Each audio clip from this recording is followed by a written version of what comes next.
Coming up on Arirang News, South Korea's U-20 footballers are headed for the World Cup final for the first time. They've beaten Ecuador, and this Saturday they'll face Ukraine. Data shows solid jobs numbers for South Korea, at least in some sectors. More than 250,000 people newly employed in June compared to a year earlier, but weakness still in manufacturing. And U.S. President Donald Trump says he's got another beautiful letter from Kim Jong-un, a sign, he says, of their good relationship, even though the denuclearization talks have stalled. It's 4:00 p.m. here in Seoul. Thanks for joining us on our afternoon newscast. I'm Devin Whiting. South Korea's U-20 football squad made history Tuesday evening in Poland, beating Ecuador to head to the World Cup final for the first time. The final is on Saturday, when South Korea will face Ukraine for the title. Lee Sung-jae has our top story. The future of South Korean football looks brighter than ever as the South Korean U-20 squad, led by manager Chung Jung-yong, defeated Ecuador 1-0 in the semi-final on Tuesday evening at the Arena Lublin. The lone goal came in the 38th minute with another precision pass by Lee Gang-in, allowing Chejun to find space and slot in a brilliant close-range goal for what would be ultimately the winning goal. However, with so many late goals throughout this year's tournament, this match was no different. With 4 minutes added on for injury time, South Korea breathed a sigh of relief after a goal by Ecuador was disallowed for offside. And with just seconds left on the clock, a super save by South Korean goalkeeper Lee Kwang-yeon preserved the slim lead, booking the squad's ticket in their first ever U-20 final. The trip to the final is also the first ever in history for men's football in any FIFA tournament. Ukraine will be their opponents in Saturday's final. The Eastern European side brushed aside Italy in their semi-final earlier in the day. The final kicks off at Stadion Uchi in Lodz on Saturday 6 p.m. local time, which is 1 a.m. Sunday, Korea Standard Time. Lee Sung-jae, Arirang News. Safe to say not many outside the team expected the young Taeguk Warriors to make it to the final. Maybe some of the players themselves had their doubts. Well, the team spoke to reporters afterwards in a press conference where their head coach explained how they've made it this far. Won Jung-hwan has this report. South Korea's under-20 football team beat Ecuador 1-0 to reach the final of the under-20 World Cup, with Chejun scoring the only goal of the game in the 39th minute of the semi-final. Now, the under-20 side faces Ukraine in the final and has a chance to make history, as Saturday's game is South Korea's first trip to any final at a men's FIFA tournament. The only time in the past that any Korean side has reached a final of a FIFA tournament was in 2010, when the women's team won the Under-17 World Cup. To reach this far, head coach Chung Jung-yong has proven to be quite the tactician, and he's not been afraid to make significant adjustments, not just from match to match, but from one half to the next. And the players have brought into whatever Chung has been preaching and executed his plans almost perfectly. We have changed tactics accordingly by shifting from 4 at the back to 5 at the back. We were prepared for these things already, so depending on the situation, depending on whether we had to attack, counter or defend, we shifted around our players to deal with our opponents. Chung said he knew Ecuador weren't going to be easy opponents, though beating them 1-0 in a friendly match last month certainly helped with the players' confidence and also helped Chung learn what their weaknesses are. As Ecuador are a very strong team, especially in attack, we thought we can take advantage of some chances if we defend well. Also, we had a tune-up match before the tournament, so I think those preparations contributed to our victory today. But Chung and the under-20s have been working on these tactics long before the start of the tournament. I handed out a tactical note to each player at last year's qualifying tournament. I shared our formation with the players and made them understand how they need to work it out as a team. And I think that image training before the actual tournament has helped them develop further. So here they are now, one win away from the ultimate prize. And for this group of dazzling young players with a great technician as their head coach, it is a real chance to make history. Won Jung-hwan, Arirang News. U.S. President Donald Trump says he's got another letter from Kim Jong-un. It's a sign, he says, of the good relationship they continue to have despite the denuclearization talks having stalled. Kim Yo-sun reports. U.S. President Donald Trump says he received a, quote, beautiful letter from North Korean leader Kim Jong-un. And I just received a beautiful letter from Kim Jong-un, and I think the relationship is very well, but I appreciated the letter. This is the first time Trump has revealed a letter from Kim since the Hanoi summit ended prematurely with no deal in late February. Speaking to reporters at the White House on Tuesday, President Trump held a letter but said he couldn't reveal any of the content. He also spoke highly of Kim's leadership, adding the North has great potential considering its location and people. Explaining there is a stark difference between now and when he first became president, Trump again stressed that North Korea hasn't conducted any nuclear or major missile tests in more than a year and a half. We have a very good relationship together. Now I can confirm it because of the letter I got yesterday. And I think that something will happen that's going to be very positive. He also commented on this week's Wall Street Journal report that said Kim's half-brother Kim Jong-nam, who was killed at Kuala Lumpur International Airport in 2017, was a source for the CIA. Trump insisted such a thing would not happen while he's in office. Meanwhile, speaking at a business forum hosted by the Wall Street Journal on Tuesday, Trump's national security advisor John Bolton mentioned that a potential third Trump-Kim summit is in Pyongyang's hands.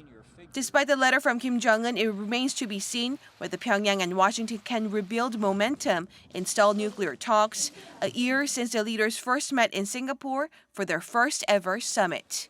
Kim Yo-sun, Arirang News. Now, it was a year ago on this day that North Korea and the U.S. held their first ever summit meeting. Looking back on the past year and what to expect going forward, our Yoon Jung-min got some expert analysis from Mr. Sean King at the think tank Park Strategies. It has been exactly 1 year since North Korean leader Kim Jong-un and U.S. President Donald Trump met in Singapore for the first ever talks between the leaders of their two countries. The historic summit somewhat helped improve their bilateral ties, but there have been ups and downs as their second summit in Hanoi ended with no deal in February. Some experts have pointed to the lack of progress between Pyongyang and Washington when asked about how far both sides have come in terms of denuclearization. As far as I know, they haven't dismantled any missiles. And, if you believe what you read in the failing New York Times and elsewhere, they're actually increased fissile material production. So it seems like the North Korea nuclear program is either static or advanced. So no denuclearization to date at all. Mr. King also said the definition of denuclearization differs between North Korea and the U.S., which makes it difficult for both sides to reach an agreement. Kim apparently wants some denuclearization in exchange for effectively complete sanctions relief, and Trump, to his credit, now wants complete denuclearization of North Korea. So until we bridge that gap, I don't see any real progress. On Tuesday, Trump said he had received a, quote, beautiful letter from Kim raising hopes for another Kim-Trump summit. The expert said he was positive when it comes to future talks as Trump can use the talks for political purposes ahead of the presidential election. Well, I definitely expect a third summit, probably before the U.S. election, so that Trump can again badmouth his predecessors and say he's done something that no other U.S. president has done. However, he also said there is, quote, a parallel universe for North Korea policies inside the White House, hinting at some gap between President Trump and the rest of his government officials. Yoon Jung-min, Arirang News. South Korean President Moon Jae-in is on the second leg of his three-nation tour of Northern Europe. He's touched down in Norway, where he'll be giving a keynote speech at the Oslo Forum on the topic of peace on the Korean Peninsula. Our Shin Sang-min reports from Oslo. Part 2 of President Moon Jae-in's week-long trip to Northern Europe sees the South Korean leader in Norway for his second straight state visit. Visiting the Scandinavian country in time for the 60th anniversary of the establishment of diplomatic ties between South Korea and Norway, President Moon's two-day itinerary is packed with summit meetings and sit-downs with parliamentary chiefs. However, garnering the most attention is his scheduled speech at a forum at the University of Oslo on the topic of the Korean peace process. The event is taking place in conjunction with Oslo Forum's Peace Broker Conference. Adding another layer of symbolism, President Moon will deliver his speech at a place where late former President Kim Dae-jung was awarded the Nobel Peace Prize for his deeds for democracy and his administration's reconciliation with Pyongyang. The speech comes a matter of days after President Moon hinted that more summits between the Koreas and between the North and the United States could be on the horizon. 남북 간 또 북미 간 대화의 계속을 위한 그 대화가 이루어지고 있기 때문에 조만간 남북 간 그리고 또 북미 간 대화가 재개될 수 있으리라고 믿습니다. And prior to arriving in Norway, President Moon also highlighted his confidence that the Korean peace process will succeed. President Moon added he will concentrate all his energy to make it happen. With the centerpiece of his trip here in Norway being the speech at the Oslo Forum, the anticipation is brewing that the South Korean leader may use the opportunity to reiterate his drive for peace on the Korean peninsula to mark the one-year anniversary of the first ever summit meeting between the leaders of North Korea and the U.S. Shin Se-min, Arirang News, Oslo. The sightseeing boat that sank late last month on the Danube in Hungary, killing close to 24 Koreans, has been raised to the surface. More bodies have been found inside as the authorities get ready to step up their investigation. Kim Jong-yong has the details. Nearly 2 weeks after the tragedy occurred on the Danube River, the sunken Hableany tour boat was finally raised above the water's surface on Tuesday.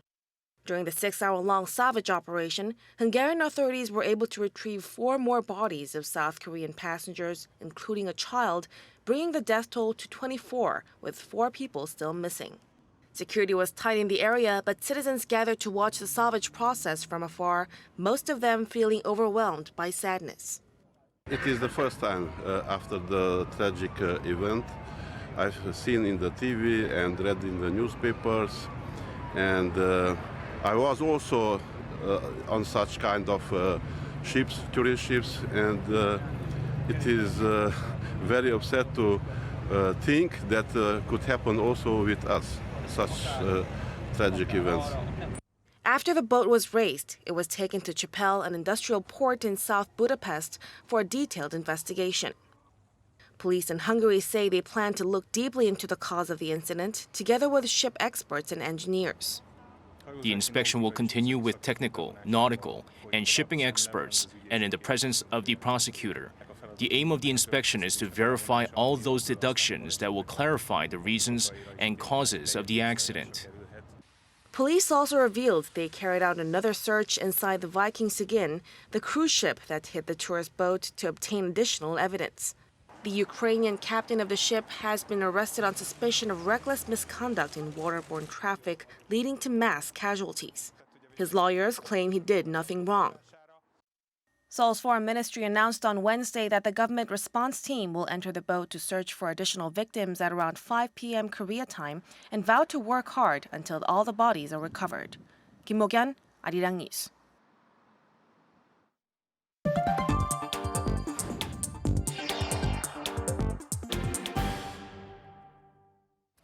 Signs of improvement in the job situation in South Korea. More than 250,000 people added to payrolls last month. Much of that was in food and hospitality, though, while manufacturing jobs posted another major decline. Ko Jun-hee has the details. The latest report from the South Korean government shows new jobs are finally on the upswing. According to Statistics Korea Wednesday, the total number of employed people in May was around 27.3 million, up 259,000 on year. The increase was under the 200,000 mark for 12 consecutive months until January, but the figures started to improve in February. Last month's uptake was mainly due to more new jobs in the health and social work sectors, which jumped by 124,000. Analysts say this comes after the government created more public sector jobs in the field. Jobs in accommodation and the food service sectors also saw an increase of 60,000, thanks to more foreigners visiting South Korea. the employment rate among people aged 15 to 64 marked 67.1%, marking the highest for the month of May since data was first compiled in 1989. On a grimmer note, the number of jobs continues to decline on year in the manufacturing sector, considered South Korea's key growth engine. The number of employed people fell more than 70,000 on year and has been falling on year since April last year. Analysts point to falling exports, especially to China, as the reason for the decline. Latest data by Korea Customs Service show outbound shipments to China dropped by more than 26% on year during the first 10 days of June. This is also related to a decrease in the number of jobs for people in their 30s and 40s in May. And this raises a red flag, as many people in that age range are supposed to be actively engaged in economic activities. To improve the country's sluggish manufacturing industry, analysts suggest diversifying South Korea's export destinations. 고르니, Arirang News. Meanwhile, the governor of the Bank of Korea shifting his tone, hinting at an interest rate cut. In a speech Wednesday commemorating the central bank's 69th anniversary, BOK chief Lee Ju-yeol said there might be a need to take what he called appropriate measures, which is being widely interpreted as an openness to lowering rates. At an economy-related ministers' meeting on the same day, Finance Minister Hong Nam-gi also cited the U.S.-China trade war as a downside risk. He said he would try and help grow Korea's exports of 5 major consumer goods, including cosmetics and pharmaceuticals, by giving them financial and marketing support to help outbound shipments reach $35 billion by 2022. It's time now for an in-depth look at the global markets on this Wednesday, and for that I'm joined on the line by Dr. Hwang Se-eun, Research Fellow at the Korea Capital Market Institute. Dr. Hwang, thanks for coming on today. Thank you for inviting me today. Well, U.S. stocks are pretty close to their all-time highs now, but overnight the S&P and the Nasdaq were down slightly. Asian shares looking mixed. Take us through the action today. In Wall Street, the stocks closed a little changed on Tuesday, taking a breather after posting strong gains to start off June. At this point, a failure to break out to new highs would be viewed as negative. We are seeing evidence of more individual stocks in the S&P 500 making new highs. There's a bit of an expectation the S&P 500 might be able to test those levels we saw in April. Sentiment turned so negative in May, and now as stocks rebound in June, we are seeing pessimism being replaced with optimism. Asian stock markets were in a wary mood on Wednesday as the White House took a tough line on trade talks with China, while a looming reading on U.S. inflation could shuffle the odds for an early cut in interest rates. Japan's Nikkei dropped 0.35%, while Shanghai Composite lost 0.51%. South Korea's Kospi fell 0.14% as of close today. Now, Bank of Korea Governor Lee Ju-yeol hinting at a rate cut, as we just heard, which is unlike what he's been saying for the past few months. Is a rate cut on the way, and how did the market respond to his comments? Increasing concerns on economic slowdown would be the main reason for the drastic shift from his earlier commitment to standing pat.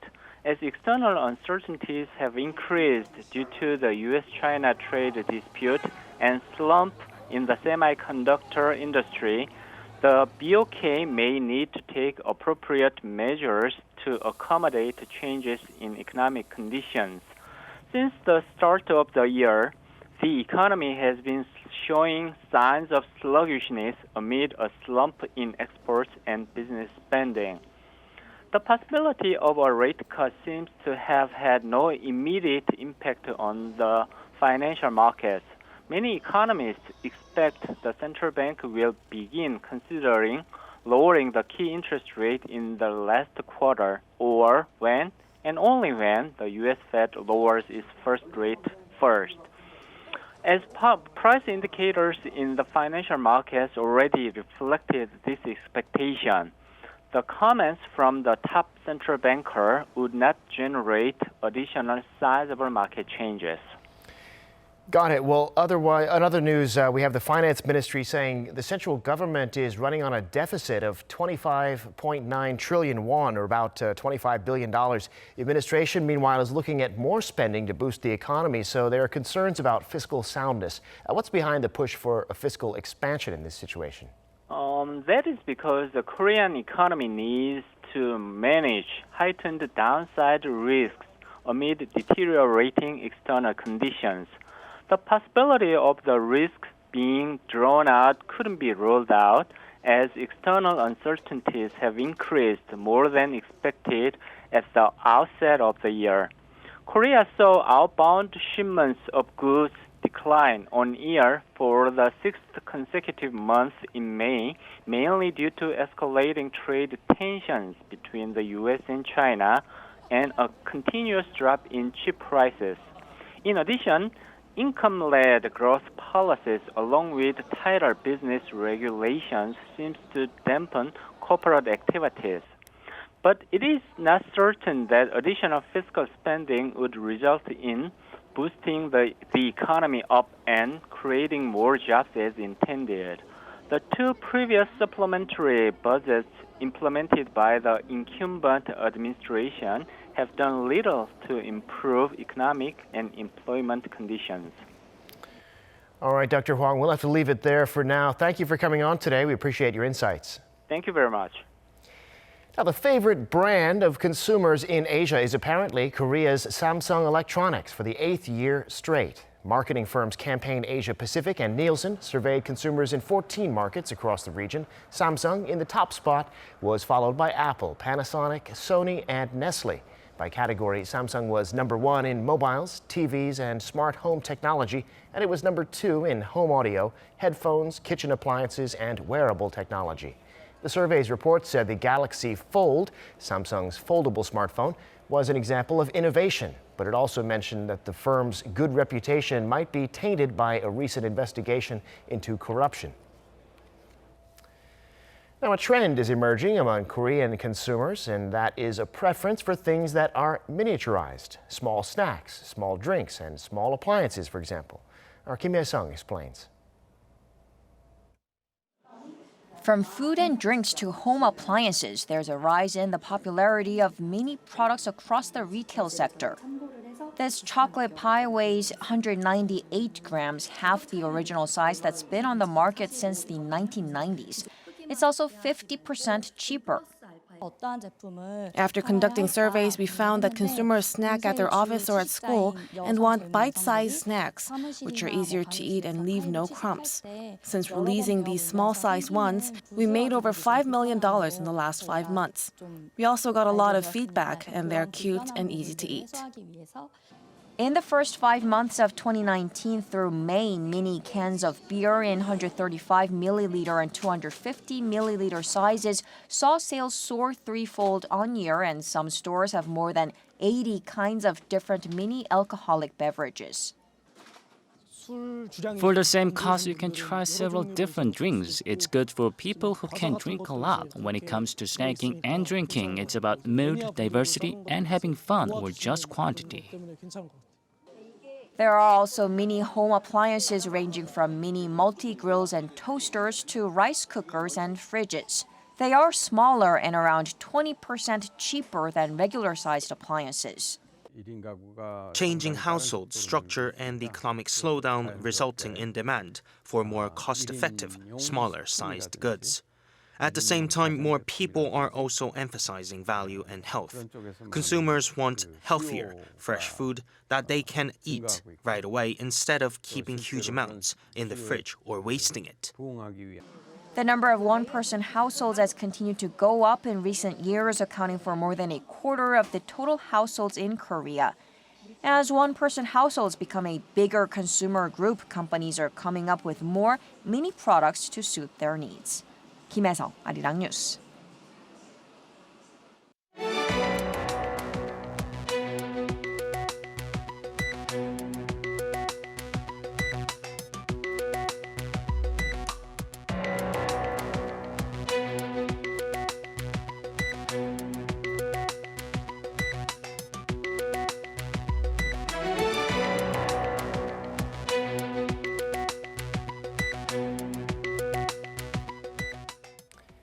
And that brings us to the end of this newscast. Thanks for being with us. More live news coming your way at 7 p.m. Korea time.